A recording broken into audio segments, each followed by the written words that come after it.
તો ગાઈસ આજ તો અમે જઈએ છીએ વોટર પાર્કમાં ઘણા સમયથી દિવ્યાંગ છોકરો બધો વોટર પાર્ક કરતો હતો તો પાર્વતી નથી બસ યાર સિર્ફ બંધ નહીં હેડો તો ગાઈસ સીમા તો તૈયાર થાય મમ્મી આવે છે હા હેડો હા હેડો લગાવેલી રહી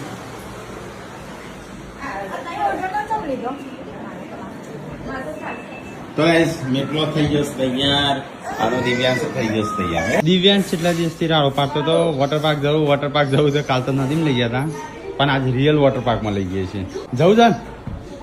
તો ગાઈસ ફૂલ ફેમિલી રેડી થઈ ગયા છે તો આપણે જવાનું છે મહેસાણા તો ગાઈસ મમ્મીને લઈ લીધી છે ના નહીં તો કોઈ નહીં છોકરો તો રાખે નહીં અમે નાવાનું તો શું નહીં છોકરો રાખશું હા હેડા ઓ વાહ આપણે બે ગાડી રેડી થઈ જઈશું પપ્પા લાલ પીળા થઈ છે બધા મોડું કરીશું તે 11 વાગ્યા શી ખબર ચોથી જવાનું છે એ તો ખબર નહીં ચોથી જવું હોય થઈ પેલા કેટલા સુધી આવશે મૂકવા શંકુ આપશે હેડો જલ્દી બેસા કાલે બેસા થાળમાં હેડો જલ્દી બહુ દિવસથી જવું હતું પણ પ્લાન નતો થતો આજે પ્લાન કર્યો છે ચલો